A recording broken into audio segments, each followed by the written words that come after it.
ఈ మధ్య గత 3-4 నెలల నుంచి నా దగ్గరికి కూడా రావట్లేదు. పిలిస్తే 3 months పలకదు, పట్టింది. మాట్లాడిస్తే మాట్లాడదు, ఏదో పరవాన్ని చూసినట్టు చూస్తాను, దూరంగా ఉంటుంది. నన్ను రూమ్ లో కూడా రానివ్వట్లేదు సార్, తలుపేసేస్తుంది. నేను హాల్లోనే పడుకుంటున్నాను సార్. ఏమైందంటే ఏం నాతో సరిగ్గా మాట్లాడదు. 10 రోజుల నుంచి చూస్తున్నాను మేడం, తన ఒంటి మీద బంగారు చూస్తున్నాను, ఫోన్లు కొత్తవి చూస్తున్నాను. ఓ ఫోన్లు, బంగారం కూడా? బంగారం కూడా సార్. మీరు అడిగారా అమ్మాయిని ఎక్కడివి ఏంటని? అడిగినాను మేడం. అడిగితే ఇది అమ్మ వాళ్ళు తీసిచ్చినారు, నీకు కూడా తీసిస్తా అన్నారు. నేనే ఇంటికి రమ్మంటే రానన్నారు. ఏదో చెప్తాను మేడం, సంబంధం లేకుండా. పోలండి, తల్లిదండ్రులు మళ్ళీ ఆ అమ్మాయిని స్వీకరించారన్నమాట. అనుకోవాలి కదా. నాకు లేదు సార్.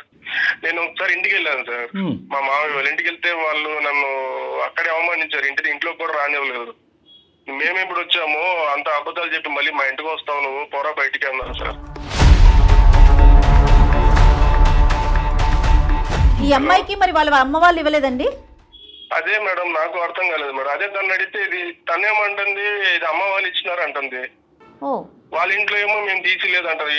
ఈ సాగు పెట్టుకుని మళ్ళీ మా ఇంటికి వస్తావా, పోరా బయటికి అని వాళ్ళు నన్ను గెంటేసినారు సార్.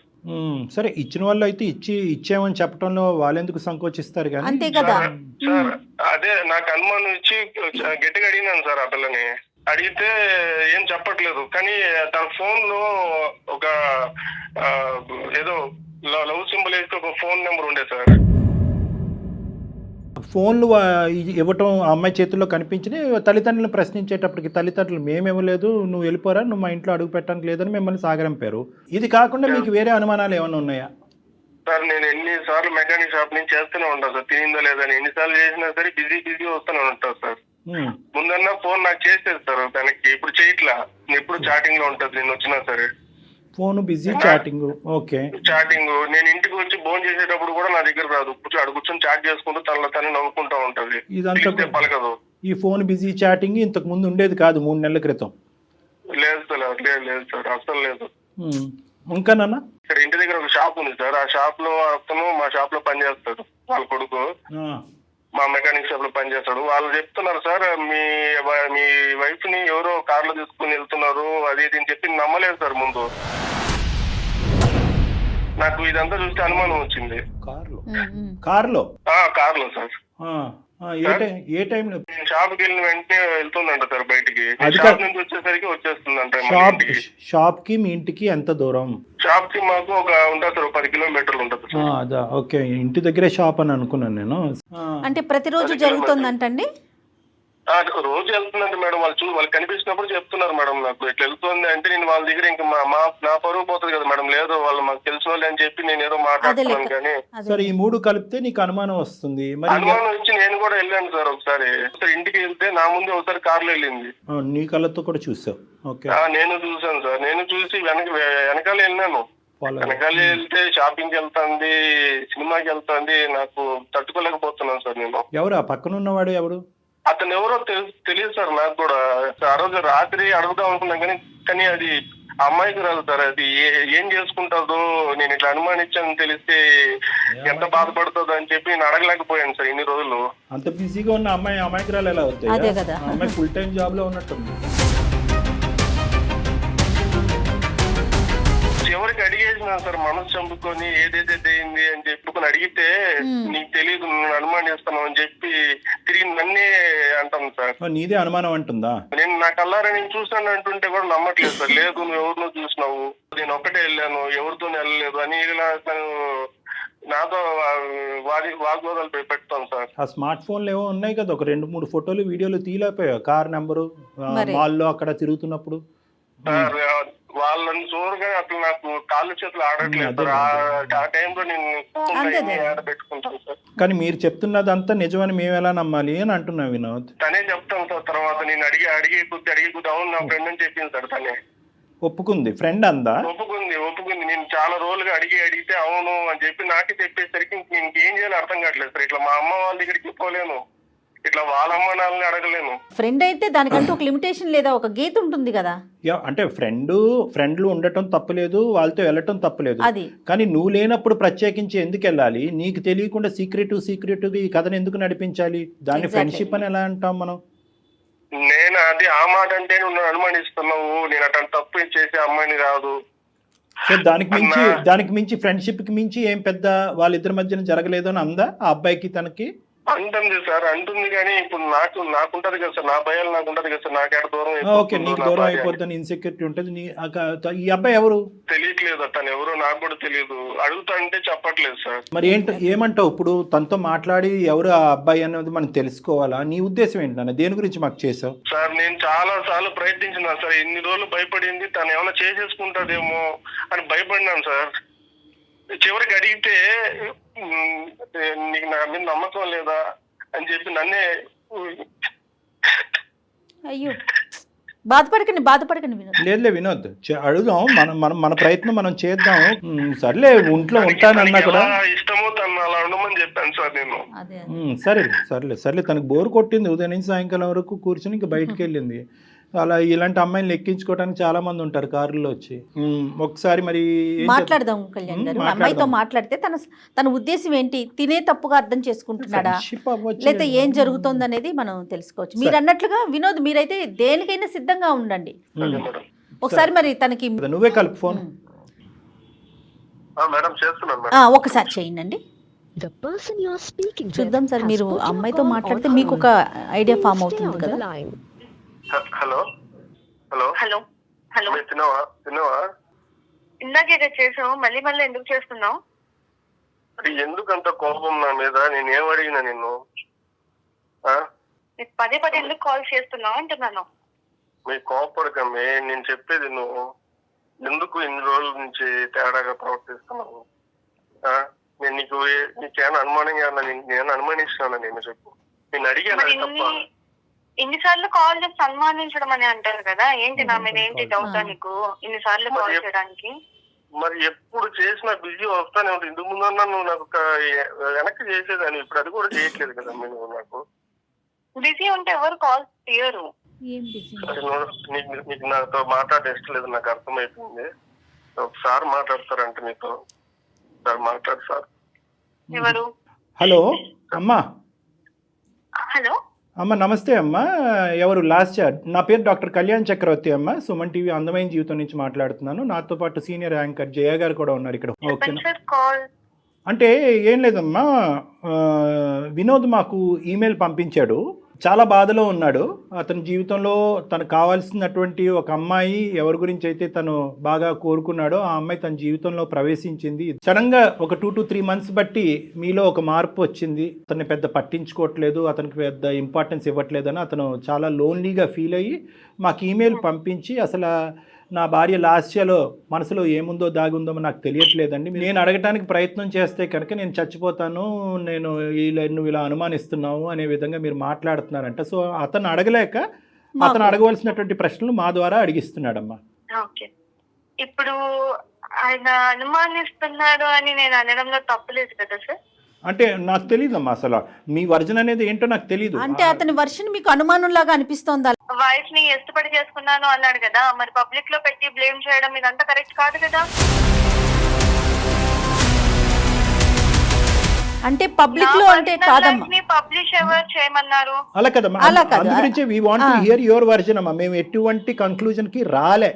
అతను వచ్చి ఏదో మాతో చెప్పినంత మాత్రాన అతను ఏదో బాధితుడి స్థానంలో ఉన్నాడు, నువ్వేదో కల్ప్రిట్ స్థానంలో ఉన్నావు అన్నట్టుగా మేము మాట్లాడట్లేదు. అసలు మీ ఇద్దరి మధ్యన లాస్ట్ 2 to 3 months బట్టి ఎటువంటి డిఫరెన్స్ ఆఫ్ ఒపీనియన్ వచ్చిందన్నది చెప్పమ్మా. చాలా అంతే. ఇప్పుడు మా ఇద్దరి పర్సనల్ లైఫ్ లో జరిగే విషయాలన్నీ మీకెందుకు షేర్ చేయాలి సార్ నేను?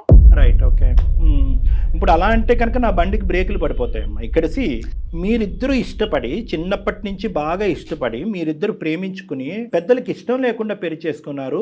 ఈ సందిగ్ధ పరిస్థితుల్లోంచి మిమ్మల్ని ఇద్దరిని బయటకు లాగటానికి స్నేహితులు లేరు, కుటుంబ సభ్యులు లేరు. అలాంటప్పుడు మేమే కదమ్మా ఇక్కడ పెద్దల తరహా పాత్ర పోషించాలి. ఇప్పుడు అతను అనుమానిస్తున్నాడని నువ్వు బాధపడుతున్నావు, నా భార్య నాతో పాటు సహకరించట్లేదని అతను బాధపడుతున్నాడు. ఎవరికెళ్ళి చెప్పుకుంటారు మీరు? ఆ విధంగా అతను మాకు వచ్చి చెప్పుకున్నాడు కాబట్టి మేము ముందస్తు ఏంటంటే కొన్ని 100,000 మెయిల్స్ వచ్చినా కూడా అవన్నీ పక్కన పెట్టి ఈ అబ్బాయి చచ్చిపోతానంటున్నాడు, విపరీతమైనటువంటి శోభలో ఉన్నాడని చెప్పి మేము ఫోన్ చేసి ఓ సహాయకర చర్యగా మేము ముందుకు వచ్చాం. మీకెందుకు చెప్పాలి అంటే మేము ఏమీ మాట్లాడలేము తల్లి. అమ్మ, ఏదైనా సమస్య ఉన్నప్పుడు పరిష్కరించుకోవాలి కదా లాస్య. మీరు చదువుకున్న వాళ్ళు, మీ ఇద్దరి మధ్య సమస్య ఉంది కాబట్టి థర్డ్ పర్సన్ దగ్గరికి అది అందమైన జీవితం సుమన్ టీవీ డాక్టర్ కళ్యాణ్ చక్రవర్తి గారు ఉన్నారు అని చెప్పి తను ట్రస్ట్ చేసి మా దాకా వచ్చారు. ఫైనల్ గా నువ్వే అప్రిషియేట్ చేస్తావు చూడమ్మా. అది అంటే ఇప్పుడు నేను ఏం తప్పు చేశానండి అంతలా తీసుకొచ్చి చెప్పడం? అంటే ఇప్పుడు ఎందుకు పబ్లిక్ చేశారు అని అంటున్నాను నేను. మీరు తప్పు చేయాలి. ఏం చేశానని చెప్పాడు? నేను ఆయన బాగానే చూసుకుంటున్నాను కదా, చేసుకున్నాను బాగానే చూసుకుంటున్నాను కదా. ఏం చేశాడు? తక్కువ చేశాను ఆయనకి? అమ్మా ఏం తప్పు చేసావు? తప్పు అనే మాట అనలేదమ్మా అతను.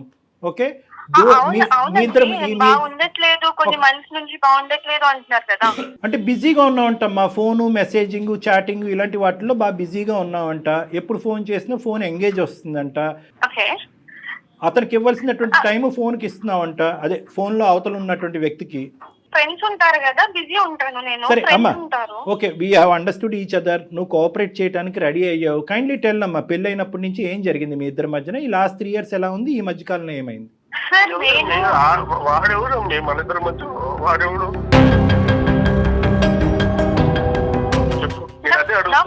నా ఫ్రెండ్ అంటున్నాను కదా. నేను ఏ ఫ్రెండ్షిప్ చేస్తే నీకెందుకు వచ్చింది బాధ? అరే నేను ఎవరు?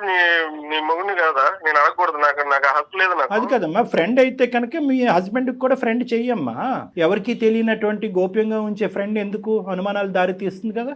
సార్ అతనికి నాకు ఎంగేజ్మెంట్ చేద్దాం అనుకున్నాను.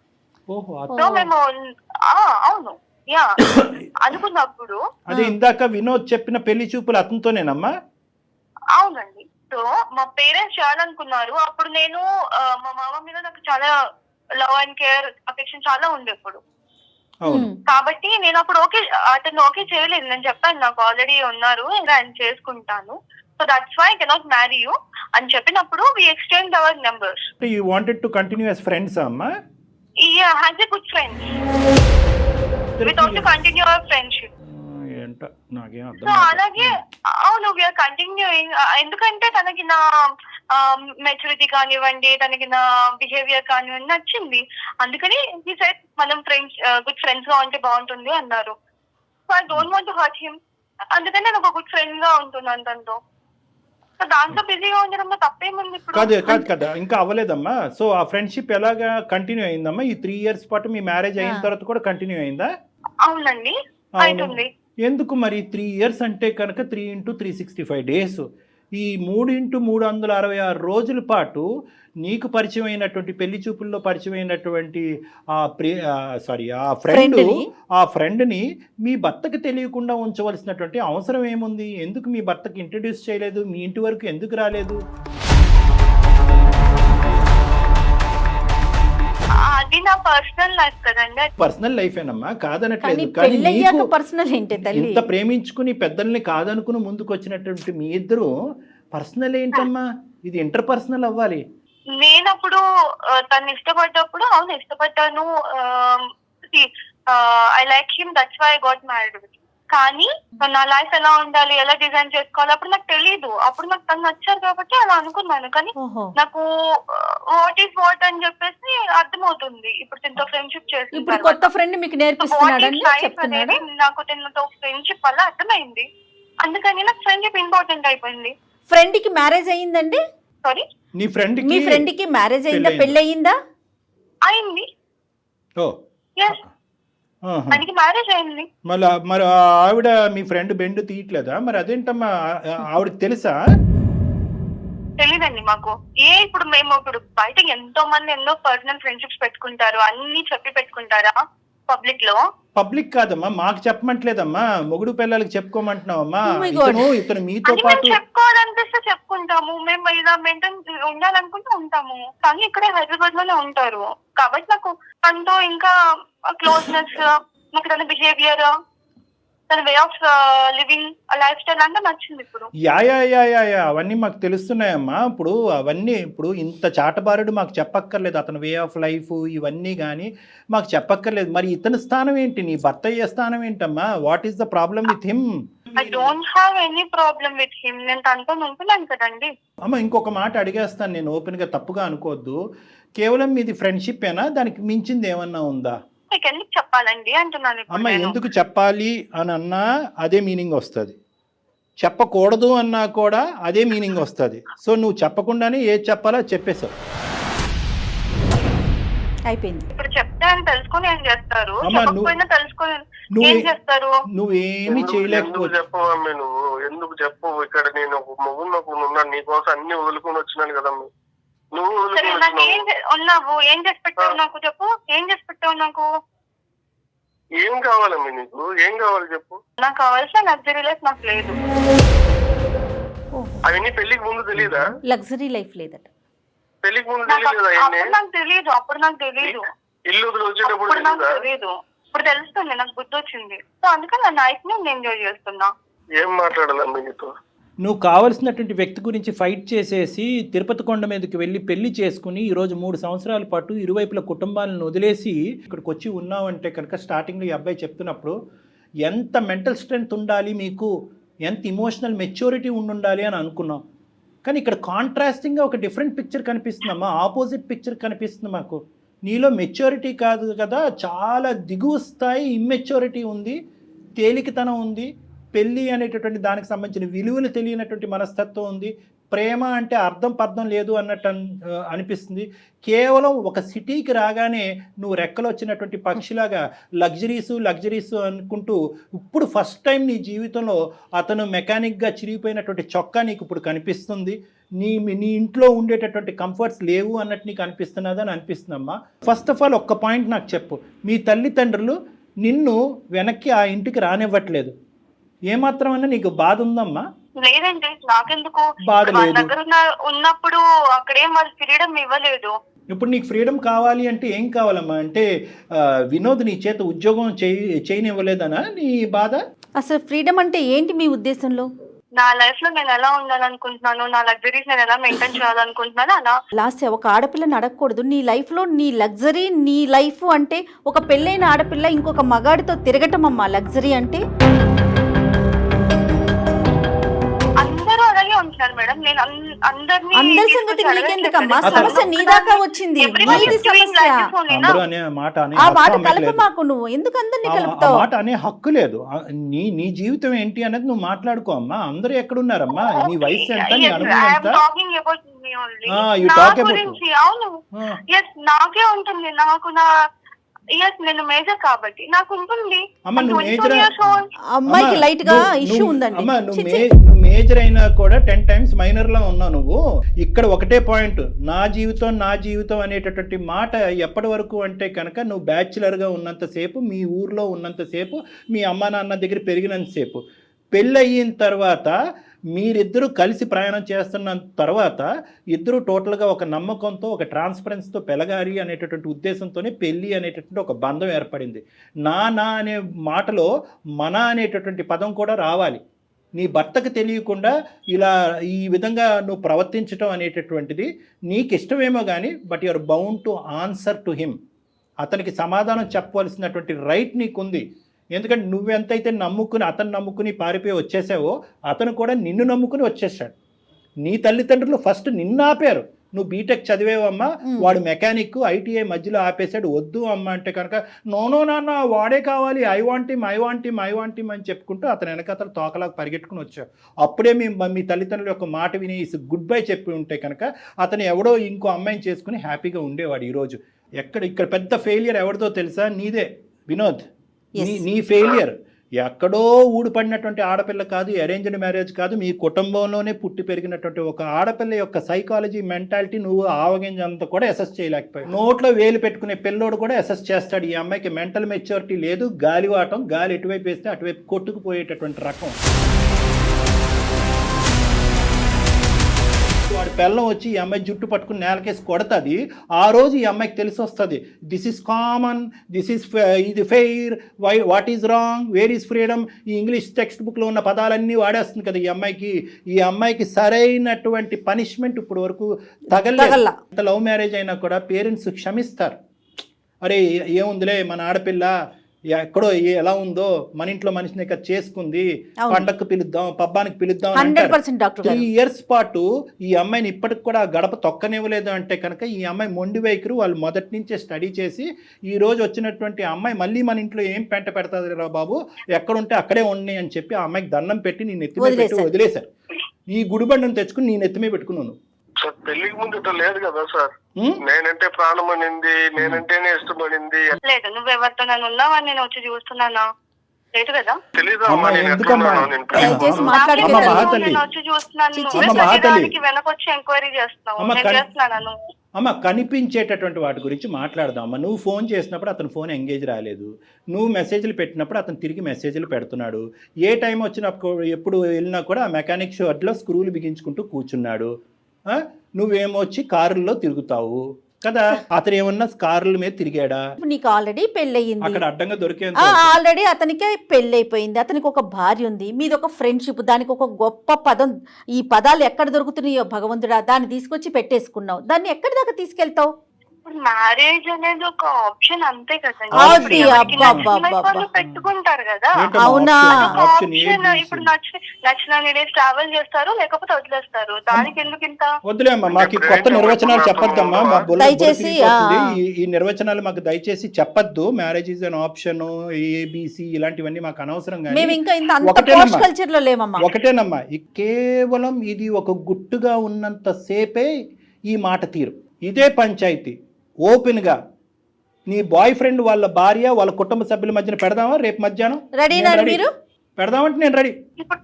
ఇప్పుడు నేను మళ్ళీ చెప్తున్నాను, మా పర్సనల్ లైఫ్ లోకి ఇన్వాల్వ్ అవ్వను అని అవుతున్నారు మీరు. కాదు తప్పదమ్మా, తప్పదు. నువ్వు ఎందుకంటే మాకు నేర్పించేస్తున్నావు, ఇక్కడ ఓనమాలు నేర్పించేస్తున్నావు. మ్యారేజ్ అంటే నిర్వచనం, మ్యారేజ్ ఈజ్ అన్ ఆప్షన్.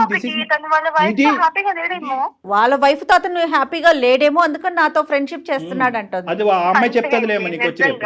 అమ్మ పిచ్చికి కూడా హద్దు ఉందమ్మా. అమ్మ నువ్వు మాట్లాడేటటువంటి అన్ని పిచ్చి మాటలు, ఇమ్మెచ్యూరిటీతో కూడినటువంటి మాటలు, తెలివితేటలు లేనటువంటి. మరి వాళ్ళ వైఫ్ మరి తిని ఎక్కడికి వెళ్తున్నాడు, ఏం చేస్తున్నాడు, అవన్నీ ఎందుకు చూడట్లేదు కదా. ఇప్పుడు ఏం చూస్తున్నారు కదా, అబ్జర్వ్ చేస్తున్నారు, ఆవిడ అబ్జర్వ్ చేసుకోవట్లేదు కదా. ఇలాంటి వాటికని అమ్మ ఇలాంటి వాటికని మేము సమాధానాలు చెప్పము, ఎందుకంటే కనుక ఆ అమ్మాయి నమ్మకంతో ఉంది కాబట్టి ప్రశ్నించట్లేదు. అసలు ఈ అమ్మాయితో కంటిన్యూ చేయటమే తప్పండి. ఇప్పుడు మాట్లాడిన ఇంతసేపులో ఎక్కడైనా అనిపిస్తోందా ఈ అమ్మాయిలో మనం మార్పు తీసుకురావచ్చు, మీరు కూర్చొని మాట్లాడితే అనే థాట్ మీకు వస్తుందండి? అమ్మా లాస్య, చెప్పండి. ఎందుకంటే నేను చివరి వరకు వదలనమ్మా, కాబట్టి నా నమ్మకం నాది కాబట్టి ఒక్క ప్రయత్నం చేస్తున్నాను, దయచేసి వినమ్మా. Life is a very big ocean అమ్మా. ఈరోజు నువ్వు నిలబడినటువంటి ఎక్కడైతే నువ్వు నిలబడ్డావో, ఏవైతే ఆలోచిస్తున్నావో, ఏవైతే అనుభవిస్తున్నావో, ఇవన్నీ కూడా ఊహాజనకం. మనకి ఏదన్నా శిక్ష పడేటటువంటి పరిస్థితి వచ్చేంత వరకు ఇవి నిలబడతాయి. నువ్వు ఇంకా ఊహించుకోవట్లేదు. నీలో ఉన్నటువంటి ప్రధానమైనటువంటి లోపం ఏంటంటే పరిణామాల గురించి ఆలోచించట్లేదు తల్లి. నువ్వు నాకు నీ మీద కోపం రావట్లేదు, జాలేస్తుంది. మీ ఆయన్ని చూస్తే ఇంకా జాలేస్తుంది. ఈ కొత్తగా కనిపించినటువంటి వ్యక్తి నీకు దేవుళ్ళలా కనిపిస్తున్నాడు. ఒక కొత్త స్వర్గాన్ని అనుభవించేయాలి, ఈ స్వర్గం ఎల్లకాలం నిలిచిపోతుంది అని అనుకుంటున్నావు. ఈ స్వర్గం ఎల్లకాలం నిలవదు అని ఒక్క మాట చెప్పాలి అని అనుకుంటున్నాను. మనకు ఈ సోకాల్డ్ స్వర్గం ఏదైతే నువ్వు అబ్బాయితో పాటు నువ్వు అనిపిస్తున్నావో ఇది ఎల్లకాలం నిలబడదు. ఆ అమ్మాయికి తెలిసి వస్తే కనుక వాళ్ళిద్దరి మధ్యలో ఎన్ని గొడవలు ఉన్నా కూడా అది నీకు అనవసరం. మీ ఇద్దరిని రోడ్డుకి ఈడ్చేటటువంటి పరిస్థితి వస్తుంది. ఇప్పటికి కూడా భగవంతుడు నీకు ఒక అవకాశం ఇచ్చాడు అందమైన జీవితం ద్వారా. అమ్మ అటువంటి శిక్ష పడకముందే నిన్ను నువ్వు నిలవరించుకో అనేటటువంటి అవకాశం మేము ఈరోజు నీకు చెప్తున్నాం. మీరు అన్నట్టు లైఫ్ ఇస్ అది బిగ్ ఓషన్, ఎప్పుడు ఉంటామో ఎప్పుడు పోతామో తెలియదు కదా సార్. అందుకని చెప్పు, నా మాట ఒక్కసారి వినమ్మా. ఇప్పుడు నాకంటూ ఎవరు లేరు, నువ్వు తప్ప. నీకంటూ ఎవరు లేరు, నేను తప్ప. ఇప్పుడు ఒక పెద్దవాళ్ళ పొజిషన్ లో వీళ్ళు సారు మేడం ఒకసారి చెప్తున్నారు. నీకు చివరిగా చెప్తున్నానమ్మా, ఇది నీకు ఇంకా నీ ఇష్టం. ఇంకా నేను చెప్పడం అయితే చెప్పినా నీకు. నేను చాలా పోరాడా నీతో, భరించాను. ఇంకా ఇంకా నేను ఎంతగాని భరించగలనమ్మా. నేను కూడా ఇంకా నాతోడు కూడా కాదమ్మా. నీకు ఇంక నీ ఇష్టం. ఇంకా నాకు ఎగ్జాక్ట్ నేను అనుకున్న లైఫ్ తీసుకొచ్చివ్వగలవా? ఇప్పుడు మనకున్న పరిస్థితులు నువ్వు కోరుకునేటివన్నీ రావు కదమ్మా. అమ్మా ఇది నువ్వు కోరుకుని వచ్చిందమ్మా, ఇదేం బలంతో పెళ్లి కాదు. ఏం మాట్లాడుతున్నావు నువ్వు? చెప్పాను కదా సార్, నేను తనతో ఉంది, నా ఫ్రీడమ్ నాకు కావాలని ఉందని అంతే. అమ్మా తనకి ఇంట్లో చేసి పెట్టాల్సిన చేసి పెడుతున్నాను. ఒకటి తల్లి, నా వంతు ప్రయత్నం నేను చేశా. నువ్వు పట్టినటువంటి కుందేలకు 3 కాదు కదా 10 కాళ్ళు ఉన్నట్టు అనిపిస్తుంది నాకు.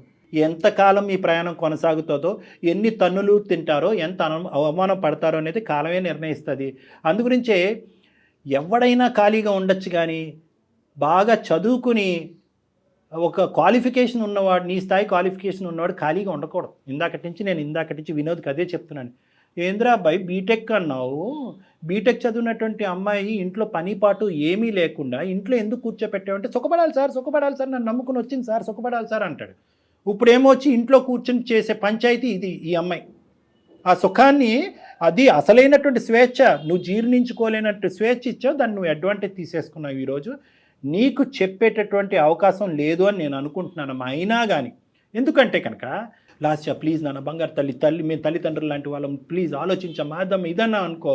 అక్కడ మనస్సాక్షి అనేది ఒకటి ఉంటుంది వినోద్కి.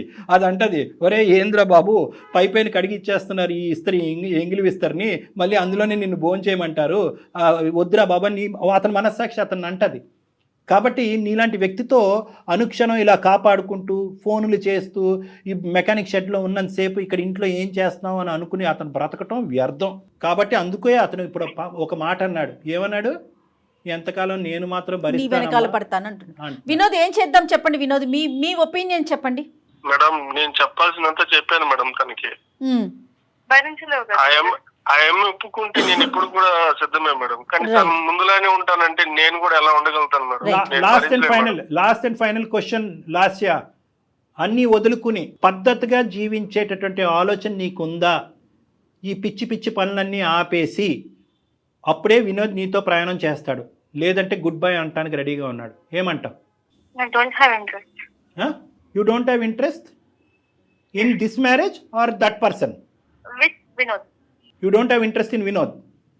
Yes. So you have interest in that person? Yes. ఎందుకమ్మా పచ్చిగా చెప్పచ్చు కదమ్మా, ఎందుకమ్మా ఇంత దొంగ నాటకం? ఫ్రీడమ్ అంటున్నావు, స్వేచ్ఛ అంటున్నావు, జీవితాలు అంటున్నావు, ఎలా మీ ఇద్దరి మధ్యన ఒక పనికిరాని ఒక అక్రమ సంబంధం డెవలప్ అయ్యింది. దాన్ని ఏమొచ్చి ఈ తూతూ మంత్రంగా ఒక పెళ్లితో కవర్ చేసేసి పెళ్లికి ముందే ఉన్నటువంటి పెళ్లి చూపులు కాస్త ఒక అక్రమ సంబంధం కింద బ్యాక్గ్రౌండ్లో కంటిన్యూ అయింది. అంటే మీ పెళ్లి 3 సంవత్సరాలు, మీ యొక్క దొంగ రిలేషన్షిప్కు 4 సంవత్సరాలు. ఇది మాట్లాడకుండా ఏవేవో మాట్లాడుతున్నావు ఏంటి నువ్వు? మీకు మేము చేతులు జోడించి బతిమాలాలా? అమ్మ తల్లిదండ్రులు లాంటి వాళ్ళు మారమ్మా, నీకు పరువు పోతుందమ్మా, కుటుంబం రోడ్డు మీకు వస్తుందమ్మా అని చెప్పి నిన్ను బతిమాలాలా? వద్దమ్మా అయిపోయిందమ్మా, నీకు ఇవ్వాల్సినటువంటి టైం చాలా ఇచ్చాము. వినోద్, ఇటువంటి అమ్మాయిని నువ్వు ఆలోచించకుండా, తెలివితేటలు లేకుండా, అసెస్ చేయకుండా పరిగెట్టుకుంటూ వెళ్ళి పెళ్లి చేసేసుకున్నావు. ఇప్పటికైనా మీ ఇద్దరి మధ్యన పిల్లా జల్లా ఎవరు లేరు కాబట్టి, ఎటువంటి బాధ్యత బరువు లేదు కాబట్టి ఇప్పటికైనా సంతోషంగా సుఖంగా గుడ్ బై చెప్పేసి ఆ అమ్మాయికి నీ జీవితం ఏంటి అన్నది నువ్వు బతుకు. ఆ అమ్మాయి కంటే ఇలా వదలటం, ఎక్కడికక్కడ కట్ చేయటం అలవాటే. అక్కడ తల్లిదండ్రులు కట్ చేసింది, ఇప్పుడు నిన్ను కట్ చేసింది, రేపు ఆడి దగ్గరికి వెళ్తుంది, ఆడిని కట్ చేస్తుంది. ఈ అమ్మాయి జంపింగ్ జాకులు అంటారు వీళ్ళని. లాస్య చాలా సంతోషం అమ్మా, ఇంతవరకు మాతో మాట్లాడినందుకు, నీలాంటి ఒక గొప్ప వ్యక్తితో మాట్లాడినందుకు. మధ్యలోనే నేను చెప్పాను డాక్టర్ గారికి ఇది వర్కౌట్ అయ్యే విషయమే కాదని, పాపం ఆయనే లేదు అని మాట్లాడుతూ ఇక్కడ దాకా వచ్చారు. చాలా సంతోషం తల్లి. నీ అభిప్రాయాల్ని, నీ ఒపీనియన్ని పూర్తిగా నీ దగ్గర ఉంచుకో. సమాజం మీద మాత్రం రుద్దమాకమ్మా, ఈ సమాజం మీద మాత్రం ఎట్టి పరిస్థితుల్లో రుద్దకు తల్లి. నమస్తే, పెట్టేసే తల్లి ఫోన్. ఎప్పుడో చెప్పాను కదా, independent women and free bird అని. Bye ma'am. Oh my God, ఆ అమ్మాయి బాగా తగ్గించినట్టున్నాం మనం. మీకు నేను మధ్యలోనే అన్నాను కదా డాక్టర్ గారు, కానీ మీరేమన్నారు, లేదు జయ గారు ఒకసారి మాట్లాడదాం, ఇంకొంచెం మాట్లాడదాం అన్నారు కదా. ఆ అబ్బాయి గురించి మేడం, ఆ అబ్బాయి గురించి మీరు ఆలోచించారు. తను చాలా డిస్టర్బ్డ్ క్యారెక్టర్ అండి. తనకేం చెప్తారో చూడండి కళ్యాణ్ గారు. వినోద్, ఇప్పుడు నువ్వు హ్యాపీగా ఉండాలి, అర్థమైందా? నీకు కావలసినటువంటి, ఇందాక నేను స్టార్టింగ్లోనే చెప్పాను, చేదైనటువంటి నిజాలు నీకు వినిపిస్తాయి. ఇది కేవలం ఫ్రెండ్షిప్ కాదు, దానికి మించింది అంటే కనుక ఆ అమ్మాయి అసలు మొండిగా హ్యాపీగా ఒప్పుకుంది. ఇప్పుడు ఏమొచ్చి వెళ్ళిపోతానికి రెడీయా అంటే కనుక హ్యాపీగా వెళ్ళిపోతాను నేను, ఫ్రీ బర్డ్ అంది. ఆ ఫ్రీ బర్డ్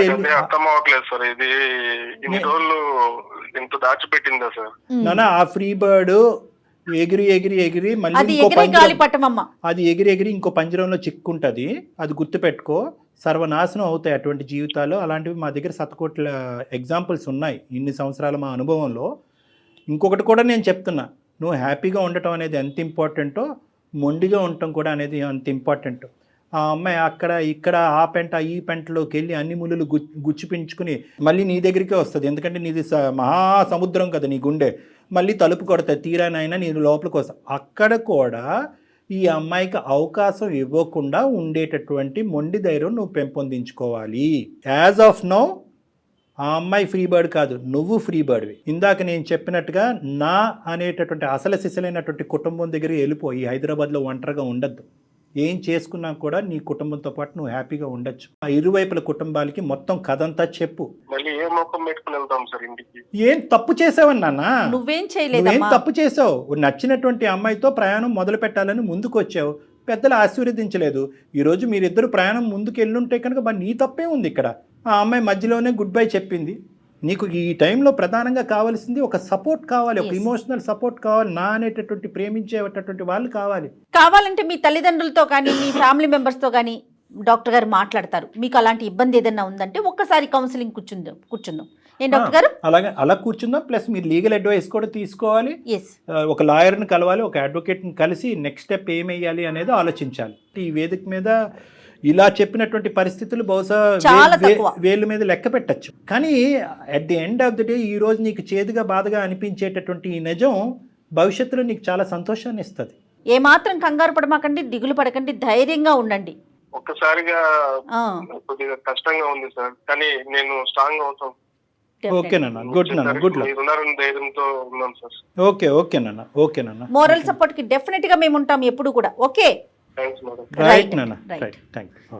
తను యాక్సెప్ట్ చేయలేకపోతున్నాడు అంతే. ఆబ్వియస్లీ మేడం, ఇప్పుడు మనం కూడా ఆ అమ్మాయి అంత మొండిగా వాదించిన తర్వాత కూడా మనం కొద్ది గొప్ప ఆ అమ్మాయి కౌన్సిల్ చేయడానికి ట్రై చేసింది. ఎందుకు అంటే కనుక ఆ అమ్మాయి భవిష్యత్తు గురించి కాదు, ఈ అబ్బాయి భవిష్యత్తు. అంతే కదా డాక్టర్ గారు. ఇప్పుడు ఇలాంటి వాళ్ళ జీవితాలు ఇక అలా కంటిన్యూ అవటమేనంటారు? ఎక్కడైనా వెనక్కి వస్తారా? నేను చెప్పాను కదా మేడం ఇందాక, పరిణామాలు ఆలోచించకుండా ముందుకు వెళ్ళిపోయేటటువంటి వాళ్ళు శిక్ష పడినప్పుడు రియలైజ్ అయ్యి మళ్ళీ వెంటనే వచ్చేస్తారు. అప్పుడు పడుతుంది, అమ్మాయికి తొందరలో పడుతుంది. ఫస్ట్ తలుపు తట్టేది ఈ అబ్బాయిని. మళ్ళీ అదే పీక్ స్టేజ్కి వెళ్ళిపోతారు కదా. ఇంకో అందమైన జీవితం ఎపిసోడ్ మనం చేయాలి. ఈ అబ్బాయి ఖచ్చితంగా ఆ అమ్మాయి వస్తుంది, వెనక్కి వస్తుంది, ఒక బాధతో వస్తుంది, దుఃఖంతో వస్తుంది. నువ్వు తప్ప నేను ఎవరు లేరు నా జీవితంలో లేదు. ఎందుకంటే ఈ అబ్బాయికి ప్రస్తుతం ఇప్పుడున్న పరిస్థితుల్లో ఆ అమ్మాయికి గుడ్ బై చెప్పరా బాబు అని చెప్పడం చాలా ఈజీ. ఆ అమ్మాయి మళ్ళీ వెనక్కి వస్తే కనుక ఆ అమ్మాయిని యాక్సెప్ట్ చేయొద్దురా బాబు అని చెప్పడం చాలా కష్టం. వెల్కమ్ చేయొద్దని చెప్పలేం మనం. ఎందుకంటే ఆ అబ్బాయి చాలా బలంగా అతని మనసులో తనకు స్థానాన్ని ఇచ్చాడు.